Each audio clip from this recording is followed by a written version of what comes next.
بسم اللہ الرحمن الرحیم، السلام علیکم۔ آپ دیکھ رہے ہیں الف نیوز اور میں ہوں آپ کے ساتھ ماجد علی۔ شامل کرتے ہیں آج کی ہیڈ لائن۔ پاکستانیوں کے لیے اچھی خبر، پاکستان آئندہ 3 سال کے لیے اقوام متحدہ کی انسانی حقوق کونسل کا ممبر منتخب ہو گیا۔ بھارتی حکام نے 1 سال سے قید مقبوضہ کشمیر کی سابق وزیر اعلیٰ محبوبہ مفتی کو رہا کر دیا۔ شمالی کوریا کے رہنما کم جونگ ان نے عوامی توقعات پر پورا نہ اترنے کا اعتراف کرتے ہوئے اپنی قوم سے معافی مانگ لی۔ امریکی جنرل مارک ملی نے افغانستان سے فوج کا انخلاء امریکی قومی سلامتی کے مفادات سے مشروط قرار دے دیا۔ بھارت کا مذاکرات کے لیے پیغام، پاکستان نے شرائط سامنے رکھ دی۔ کشمیری سکھوں نے بھارتی مظالم کے خلاف علم بغاوت بلند کر دیا۔ سعودی حکومت نے نوجوانوں کو روزگار کی فراہمی کے لیے بڑے معاہدے پر دستخط کر دیے۔ ٹک ٹاک پر پابندی کے فیصلے کے خلاف عدالت میں چیلنج کر دیا گیا۔ سعودی عرب کا عمرہ کے لیے دوسرا مرحلہ شروع کرنے کا اعلان۔ پاکستان اور دنیا بھر کی خبروں سے باخبر رہنے کے لیے الف نیوز کو سبسکرائب کر لیں اور بیل آئیکن کو کلک کرنا نہ بھولیے گا۔ ناظرین، اپنی آراء کا اظہار کمنٹ سیکشن میں لازمی کیجیے گا۔ ہیڈ لائنز آپ نے جانی، اب بڑھتے ہیں خبروں کی تفصیلات کی طرف۔ پاکستان آئندہ 3 سال کے لیے اقوام متحدہ کی انسانی حقوق کونسل کا ممبر منتخب ہو گیا۔ نیوز رپورٹ کے مطابق پاکستان کی ایک اور اہم سفارتی کامیابی، پاکستان اقوام متحدہ کی انسانی حقوق کونسل کا ممبر منتخب ہو گیا۔ پاکستان نے انسانی حقوق کونسل کے انتخابات میں ریکارڈ ووٹ حاصل کیے۔ پاکستان انتخابات میں 191 میں سے 169 ووٹ لینے میں کامیاب ہوا۔ پاکستان نے ایشیا پیسیفک ریجنل میں سب سے زیادہ ووٹ حاصل کیے۔ واضح رہے کہ 4 نشستوں کے لیے 5 ممالک میں مقابلہ تھا۔ چین، پاکستان، نیپال، ازبکستان، سعودی عرب کے لیے ووٹنگ کی گئی تھی۔ پاکستان 2018 سے 2020 تک انسانی حقوق کونسل کا ممبر رہا ہے۔ پاکستان نے 2020 سے 2023 کے لیے بھی انتخابات میں حصہ لیا۔ واضح رہے کہ انسانی حقوق کونسل اقوام متحدہ کے ذیلی اداروں کی اہم کونسل ہے۔ پاکستان، چین، نیپال، ازبکستان یہ نشست حاصل کر سکے، جبکہ سعودی عرب نشست حاصل نہیں کر سکا۔ وزیر خارجہ شاہ محمود قریشی کا کہنا تھا کہ پاکستان کو کثیر تعداد میں ووٹ دیے گئے۔ عالمی سطح پر پاکستان کی پالیسیوں پر اعتماد کا اظہار کیا گیا ہے۔ شاہ محمود قریشی نے کہا ہے کہ پاکستان نے ہمیشہ انسانی حقوق کے تحفظ کی آواز بلند کی۔ انسانی حقوق کونسل اقوام متحدہ کا انتہائی اہم فورم ہے۔ خبر کے اگلے حصے میں بات کرتے ہیں۔ کشمیر میڈیا سروس کی رپورٹ کے مطابق مقبوضہ کشمیر کی سابق وزیر اعلیٰ محبوبہ مفتی کو 13 ماہ کی قید کے بعد رہا کر دیا گیا۔ التجا مفتی نے اپنی والدہ محبوبہ مفتی کے ٹویٹر اکاؤنٹ سے رہائی کی تصدیق کرتے ہوئے کہا ہے کہ محبوبہ مفتی کی غیر قانونی گرفتاری بالآخر ختم ہوئی۔ ان تمام لوگوں کا شکریہ جنہوں نے ہماری حمایت کی۔ مودی سرکار کی جانب سے گزشتہ برس 5 اگست کو مقبوضہ کشمیر کی خصوصی حیثیت ختم کر کے کشمیری رہنماؤں کو گرفتار کر کے جیلوں میں قید اور گھروں میں نظر بند کر دیا گیا تھا، جس میں محبوبہ مفتی بھی شامل تھی۔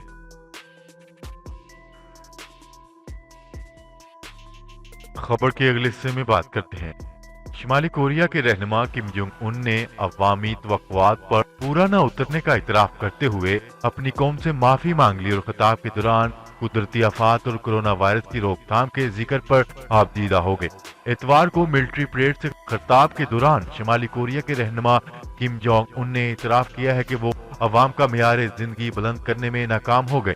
تاہم انہوں نے معاشی مشکلات کے چیلنجز کا سامنا کرنے پر فوج اور عوام کا شکریہ ادا کیا۔ کم جونگ ان عوام کو درپیش مشکلات کا ذکر کرتے ہوئے آپ دیدہ بھی ہو گئے۔ شمالی کوریا کے سرکاری خبرساں ادارے نے کم جونگ ان کی ایک ویڈیو جاری کی جس میں انہوں نے ملٹری پریڈ سے خطاب کے دوران آپ دیدہ ہوتے ہوئے دیکھا جا سکتا ہے۔ کم جونگ ان نے اپنے خطاب میں کہا ہے کہ عوام کا مجھ پر اعتماد آسمان جتنا بلند ہے اور سمندر جتنا گہرا، لیکن میں انہیں اطمینان بخش زندگی گزارنے کی سہولیات فراہم کرنے میں ناکام رہا۔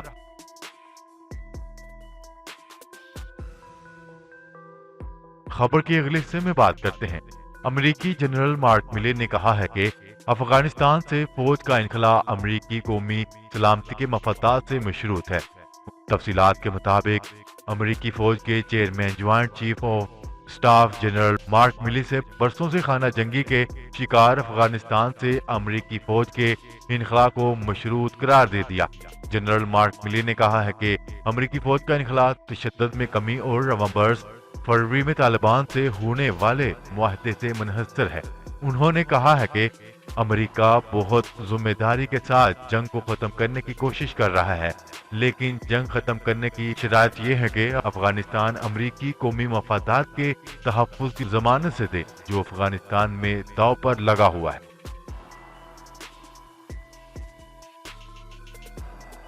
खबर के अगले हिस्से में बात करते हैं। भारत का मुज़ाकरात के लिए पैगाम, पाकिस्तान ने शराइत सामने रख दी।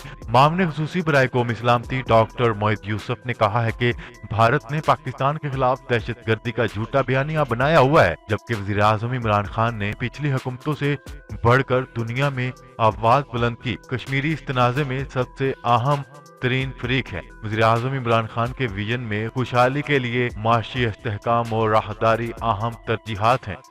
इन ख्यालात का इजहार उन्होंने भारतीय सहाफ़ी को इंटरव्यू देते हुए किया। डॉक्टर मोहित यूसुफ ने कहा है कि पाकिस्तान ने बामानी मुज़ाकरात के लिए शराइत रखी हैं, जबकि मकबूजा कश्मीर के सियासी कैदियों को फौरी रिहा होना चाहिए। मकबूजा कश्मीर में गैर इंसानी फौजी मुहासरे का खात्मा किया जाना चाहिए। मकबूजा कश्मीर में आबादी का तनासब की तब्दीली के लागू कानून का खात्मा किया जाए। मकबूजा कश्मीर में इंसानी हुकूक की खिलाफ वर्जियों को रोकना होगा। पाकिस्तान के खिलाफ हिंदुस्तान की रियासती दहशतगर्दी को भी रोकना होगा। उन्होंने मजीद कहा है कि पाकिस्तान खित्ते में अमन के लिए कोशिश है। पाकिस्तान अमन चाहता है, लेकिन भारत हिंदुत्वा हुकूमत की मजाल मानना पॉलिसियों का हामिल है, जबकि मोदी हुकूमत तोसी पसंदाना पॉलिसियों की वजह से खित्ते में तनहा रह गई है। भारत की कश्मीर पर बर्बरियत और फौजी मुहासरे को खत्म किए बगैर मुज़ाकरात नामुमकिन है।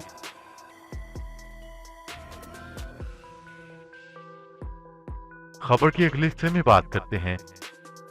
मकबूजा कश्मीर में रहने वाले सिखों ने काबज भारतीय फौज और मोदी के खिलाफ अलम बगावत बुलंद कर दिया। सिख रहनुमा बलदेव सिंह ने कहा है कि कश्मीर में सिखों के साथ ज्यादती की जा रही है, हिंदुओं को सिखों पर तरजीह दी जाती है। न्यूज रिपोर्ट के मुताबिक मकबूजा कश्मीर में रहने वाले सिखों की जानिब से मोदी सरकार के खिलाफ श्रीनगर में एक बहुत बड़ा मुजाहरा किया गया।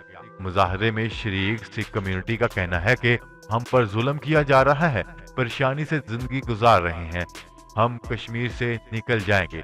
सिख रहनुमा बलदेव सिंह ने कहा है कि हमारे साथ ज्यादती की जा रही है, हमारे मामले में हिंदुओं को सिखों पर तरजीह दी जा रही है। 3000 सिखों के कोटे में भी हमें नौकरियां नहीं दी जाती, हमारी कुर्बानियों को नजरअंदाज किया जा रहा है।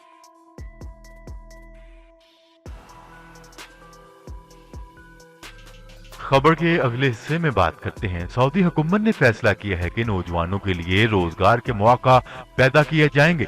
इस सिलसिले में रियाद के गवर्नर ने एक बड़े मुआहदे पर दस्तखत भी कर दिए। सऊदी ज़राए इब्लाग के मुताबिक सऊदी अरब के दारुल खिलाफा रियाद के गवर्नर ने रियाद रीजन में सऊदाइजेशन के मुख्तलिफ प्रोग्रामों के लिए वजारत ह्यूमन रिसोर्सेज के साथ मुआहदे पर दस्तखत कर दिए। इस मुआहदे के तहत रीजन में सऊदाइजेशन की शरह, बेरोजगारी और नौजवानों के मसाइल के अलावा निजी शोबों में हायर रुकावटों का जायजा भी लिया गया। मुआहदे के मुताबिक रीजन में सऊदाइजेशन की शरह बढ़ाने के लिए मार्केटों का जायजा लिया गया, नई असामियां पैदा की जाएंगी और नौजवानों को मार्केट की जरूरियात के मुताबिक तरबियत दी जाएगी।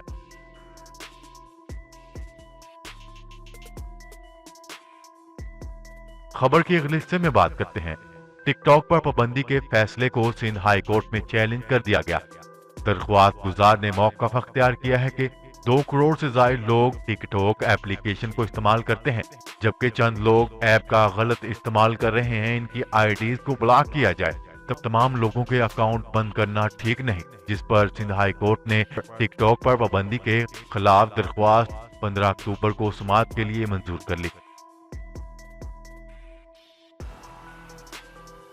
खबर के अगले और आखिरी हिस्से में बात करते हैं। सऊदी हुकूमत ने 18 अक्टूबर से उम्रे का दूसरा मरहला शुरू करने का ऐलान कर दिया। 2 लाख से जायद मकामी ज़ायरीन को उम्रा अदायगी की इजाज़त होगी, जबकि गैर मुल्की उम्रा ज़ायरीन 1 नवंबर से उम्रा की सआदत हासिल कर सकेंगे।